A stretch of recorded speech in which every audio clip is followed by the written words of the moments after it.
नमस्कार सभी साथियों को। आज हम कक्षा 10 का पाठ 3 पढ़ रहे हैं, जिस आनुवांशिकी जेनेटिक्स क्या होता है, जेनेटिक्स के बारे में प्रयोग किसने किए, मेंडल ने किए और उसने किस प्रकार से नियम दिए, इन सभी को अपन विस्तार से एक एक करके पढ़ेंगे। पहली बात आती है आनुवांशिकी।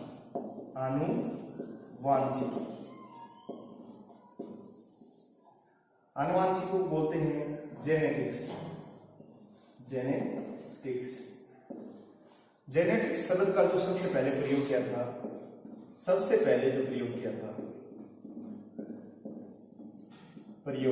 किसने किया था? बेटसन ने किया था।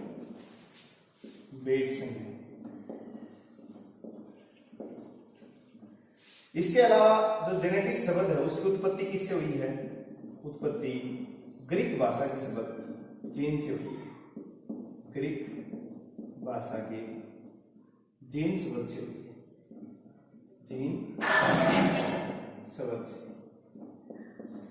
ग्रीक भाषा के जीन शब्द से इसकी उत्पत्ति हुई है। इसके अलावा जो आनुवांशिकी का जो पिता कहा जाता है, आनुवांशिकी के जो पिता कहा जाते हैं, आनुवांशिकी के पिता कौन कहलाते हैं? यानी कि आनुवांशिकी के प्रयोग किसने किए? मेंडल ने किए। किसने किए? मेंडल। आनुवांशिकी का पिता कहा जाता है ग्रेगर जोहान मेंडल। आनुवांशिकी होती क्या है? जीव विज्ञान की वह शाखा। किसकी? जीव विज्ञान की वह शाखा जिसमें आनुवांशिकता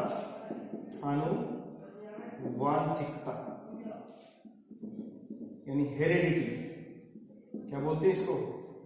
हेरेडिटी या फिर वंशागति और विभिन्नताओं का अध्ययन किया जाता है। वह क्या कहलाती है? आनुवांशिकी कहलाती है। विज्ञान की वह शाखा जिसमें आनुवांशिकता और विभिन्नताओं का अध्ययन किया जाता है क्या कहलाती है? आनुवांशिकता कहलाती है। आनुवांशिकता क्या होती है? आनुवांशिकी कहलाती है। आनुवांशिकता क्या होती है कि एक पीढ़ी से जीव के मूल गुणों का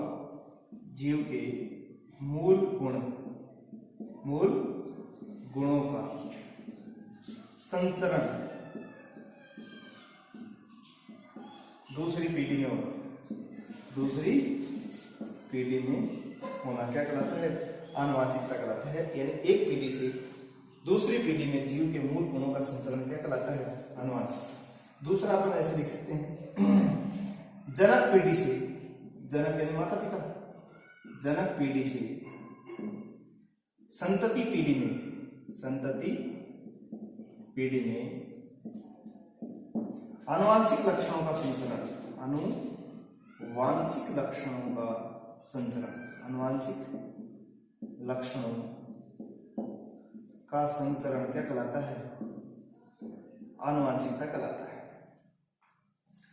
आनुवांशिकता के बारे में जो सर्वप्रथम प्रयोग किया था आनुवांशिकता के बारे में, वो किया था स्पेंसर ने। किसने किया था? स्पेंसर ने प्रयोग किया था। हेरेडिटी के बारे में सर्वप्रथम बताया था। किसने? स्पेंसर ने बताया था। आनुवांशिकता शब्द का जो प्रतिपादन किया था वो किसने किया था? किसने किया था? स्पेंसर ने किया था। विभिन्नता क्या होती है? यानी कि लैंगिक जनन में जीन विनिमय यानी क्रॉसिंग ओवर के कारण, इसको क्या बोलते हैं? क्रॉसिंग ओवर के कारण जीवों में एक ही जाति के सजीवों में परस्पर जो विविधताएं पाई जाती है, लैंगिक जनन में जिन विभिन्न के कारण एक ही जाति के जीवों में विभिन्नताएं उत्पन्न होती हैं, विभिन्नताएं उत्पन्न हो जाती है,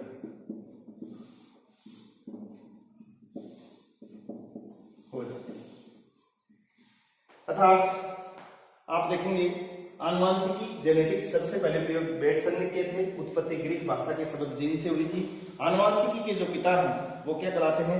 मेंडल कहलाते हैं। क्या कहलाते हैं? मेंडल कहलाते हैं। ग्रेगर जोहन मेंडल ने आनुवांशिकी का जनक भी कहा जाता है, और क्योंकि मेंडल ने सर्वप्रथम पादपों में वंशागति के नियमों का अध्ययन किया था। मेंडल ने क्या किया था? सर्वप्रथम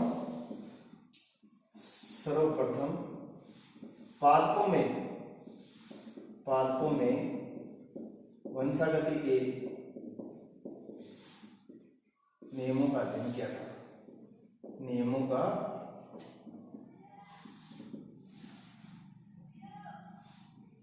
अध्ययन किया किनमें? पादपों में। तो ये पिता या जनक किसे कहते हैं? मेंडल को। आनुवांशिकी क्या होती है? जीव विज्ञान की वह शाखा जिसमें आनुवांशिकता या विभिन्नता का अध्ययन किया जाता है, आनुवांशिकी कहलाती है। आनुवांशिकता शब्द का सर्वप्रथम प्रतिपादन किसने किया था? स्पेंसर ने किया था। आनुवांशिकता क्या होती है? वंशागति क्या होती है? एक पीढ़ी से दूसरी पीढ़ी में जीव के मूल गुणों का संचरण क्या कहलाता है? आनुवांशिकता कहलाता है। यानी जनक पीढ़ी से संतति पीढ़ी में आनुवांशिक लक्षणों का संचरण क्या कहलाता है? आनुवांशिकता कहलाता है। विभिन्नता क्या होती है? लैंगिक जनन में जीन विनिमय यानी क्रॉसिंग ओवर के कारण एक ही जाति के जीवों में विभिन्नताएं उत्पन्न हो जाती हैं। ये विभिन्नता है। इन दोनों को मिलाकर क्या बोलते हैं? आनुवांशिकी बोलते हैं। आप इनको एक बार नोट डाउन कर लें।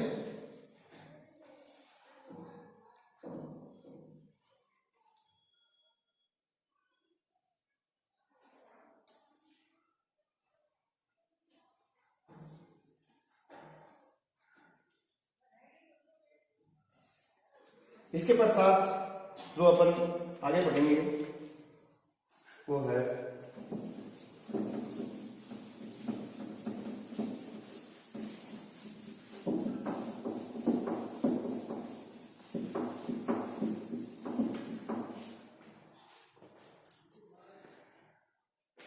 Gregor Johan Mendel. इनका जो जन्म हुआ था वो सिलिसियन गांव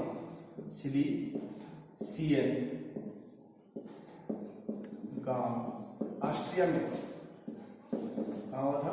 सिलिसियन गांव ऑस्ट्रिया में इनका जन्म हुआ। इन्होंने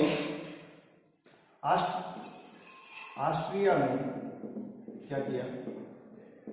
ब्रुन शहर था। कहां पर? ब्रुन शहर के उद्यान में 7 वर्ष तक कार्य किया। 7 वर्ष कार्य किया। कब? 1856 से 1863 तक। इस कार्य के दौरान इन्होंने उद्यान मटर पर कार्य किया। किस पर किया? उद्यान मटर पर कार्य किया। उद्यान मटर पर 7 वर्ष तक इन्होंने कार्य किया। इसका जो वैज्ञानिक नाम है पाइसम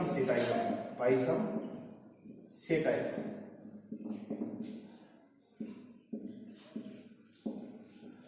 उद्यान मटर पर किए गए प्रयोगों के आधार पर किए गए प्रयोगों के परिणाम के आधार पर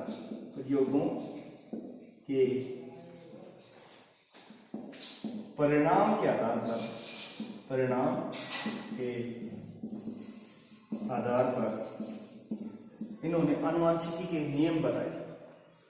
क्या दिए? आनुवांशिकी के नियमों का प्रतिपादन किया।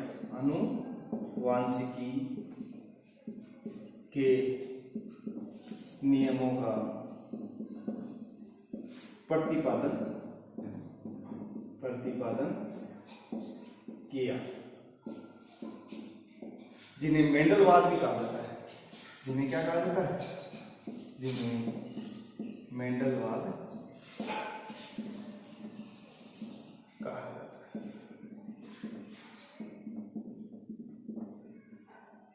यानी कि उद्यानवटों पर किए गए प्रयोगों के परिणाम के आधार पर इन्होंने आनुवंशिकी के नियम प्रतिपादित किए, जिन्हें मेंडलवाद कहा जाता है।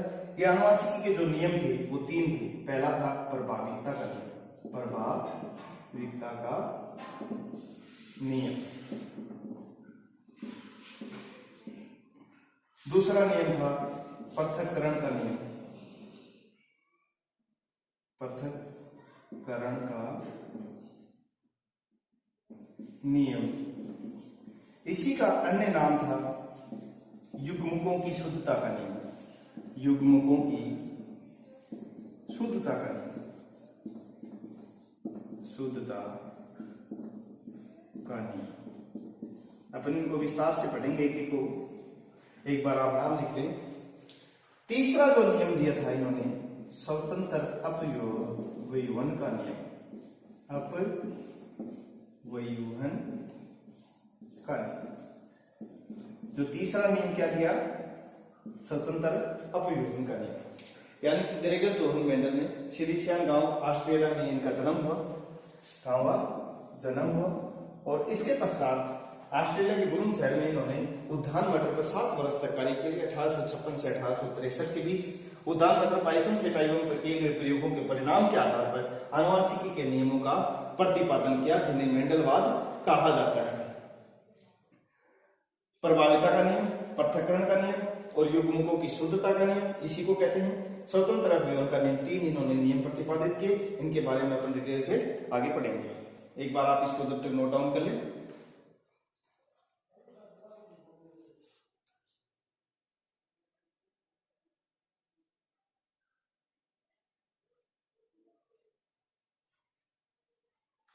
इसके बाद में आगे चलें।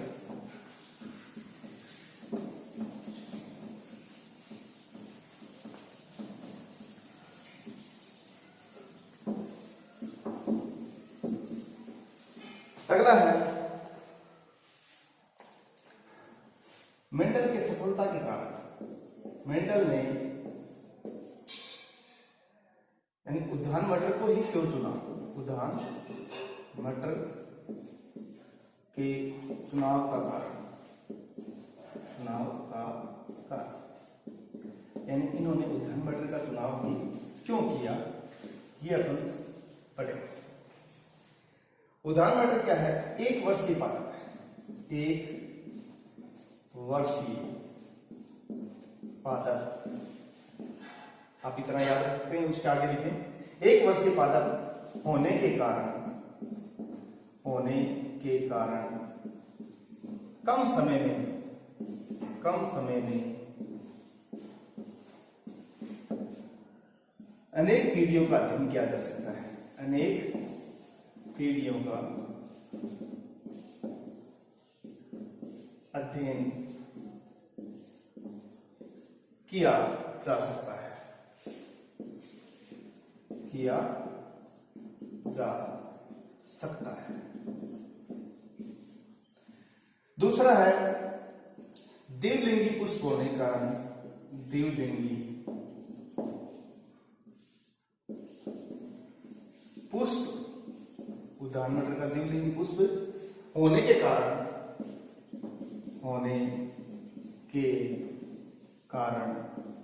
स्वपरागण विधि द्वारा, स्वपरागण के द्वारा समयुग्मजी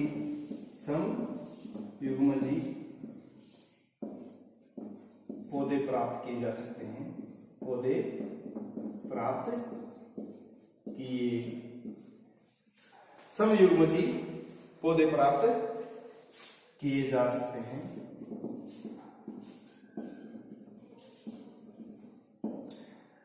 उद्यानवट चुनाव का पहला जो कारण था, 1 वर्षीय पादप होने के कारण कम समय में अनेक पीढ़ियों का अध्ययन किया जा सकता है।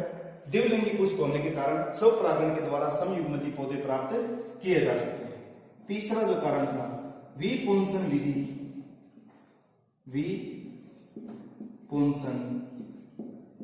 विधि द्वारा परपरागण करवाया जा सकता है, पर परागण आसानी से किया जा सकता है। विपुंसन विधि द्वारा पर परागण आसानी से किया जा सकता है, यानी स्वपरागण तो द्विलिंगी पुष्प होने का और विपुंसन विधि द्वारा पर परागण आसानी से किया जा सकता है। मटर के पौधे में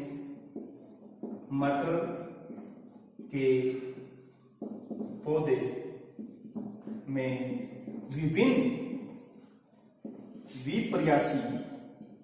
विपर्यासी लक्षणों के जोड़े पाए जाते हैं। क्या पाए जाते हैं? लक्षणों के जोड़े पाए जाते हैं।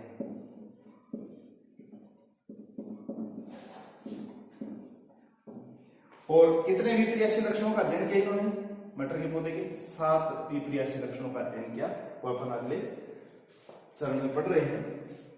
इसके अलावा मटर जो सफलता का कारण क्या था, ये तो इसके मटर चुनाव क्यों किया, ये है मेंडल की सफलता का कारण। मेंडल की सफलता का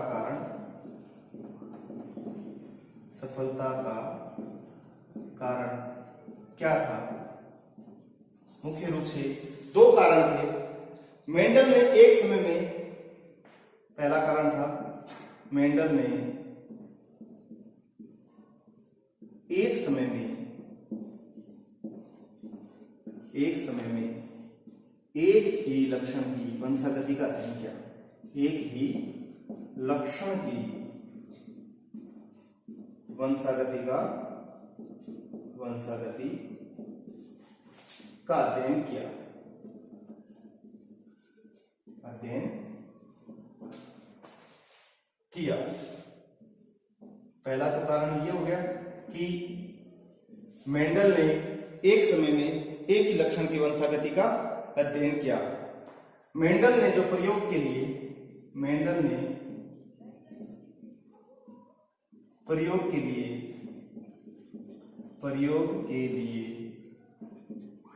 पौधे का चुनाव, पादप का चुनाव सावधानी पूर्वक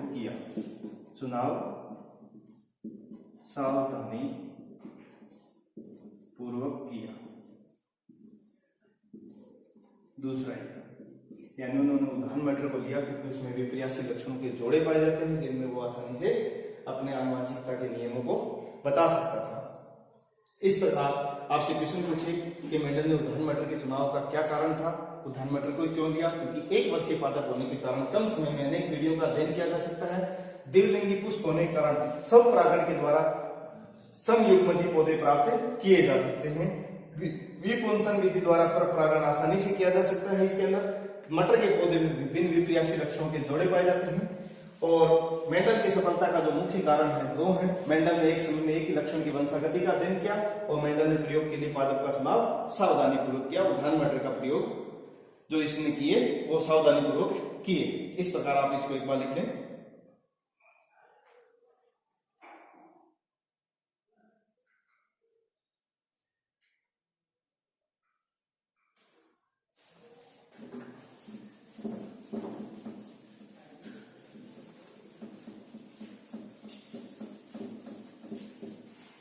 इसके पश्चात जो 7 विपर्यासी लक्षण मेंडल ने बताए वो इस प्रकार है।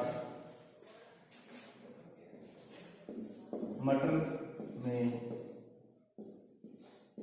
पाए गए 7 विपर्यासी लक्षण पूछ सकते हैं आपसे कौन कौन से थे, तो आप इनको आराम से बता सकते हैं। लक्षण, फिर उसमें एक प्रभावी लक्षण के बारे में बताया, कौन सा प्रभावी है और कौन सा अप्रभावी लक्षण है। इस प्रकार से इसने डिवाइड किया। पहला था पादप की ऊंचाई, पौधे की ऊंचाई। पहला जो लक्षण था पादप की ऊंचाई। तो पादप का जो लंबापन है वो क्या है? प्रभावी है। उसको बड़े टी से दिखाते हैं, प्रभावी को बड़ा टी, लंबा या फिर पादप है बोना। अप्रभावी जो लक्षण दिखाता है वो है बोना। उसके पश्चात पुष्प की स्थिति। पुष्प की स्थिति का अध्ययन किया। स्थिति, पुष्प की स्थिति में प्रभावी जो है वो है कक्षीय स्थिति और अप्रभावी है वो है अग्रस्त स्थिति। अग्रस्त स्थिति। अब बात आती है पुष्प का रंग। ये कौन सा? पुष्प का रंग के बारे में इन्होंने बताया। पुष्प का रंग बैंगनी है वो है प्रभावी। बैंगनी, बैंगनी जो रंग है पुष्प का वो प्रभावी, और सफेद, सफेद जो रंग है वो कैसा है? पुष्प का अप्रभावी। अब बात आती है फली की आकृति। फली की आकृति। फली की आकृति में फूली हुई वो तो है प्रभावी, और संकीर्ण यानी सिकुड़ी हुई संकीर्ण क्या है? अप्रभावी। अब बात आती है फली का रंग। पांचवा जो विपर्यासी लक्षण है, फली का रंग। फली का रंग ये है, हरा है तो वो कैसा है? प्रभावी, और पीला है तो कैसा है? अप्रभावी। अब बात आती है बीज की आकृति। बीज की आकृति के बारे में। बीज की आकृति अगर गोल है तो वो प्रभावी, और झुर्रीदार है, झुर्रीदार या गोलाकार है तो वो तो है प्रभावी, और झुर्रीदार है वो अप्रभावी। सातवां जो विपर्यासी लक्षण था, बीज का रंग। कैसा? बीज का रंग अगर पीला है तो क्या होगा? प्रभावी, और हरा होगा बीज का रंग तो कैसा होगा? अप्रभावी। इस प्रकार से इन्होंने 7 विपर्यासी लक्षणों को बताया। मटर के पौधे में, उदाहरण मटर के पौधे में पादप की ऊंचाई लंबा होना, उसकी स्थिति कक्षीयग्रस्त, उसका रंग बैंगनी सफेद, फली की आकृति फूली हुई संकीर्ण, फली का रंग हरा और पीला, बीज की आकृति गोलाकार झुर्रीदार, और बीज का रंग पीला और हरा। आप इनको एक बार याद कर ले, ताकि ये ऐसे कैसे पूछ सकते हैं आपसे कि 7 विपर्यासी लक्षण कौन कौन से दिए।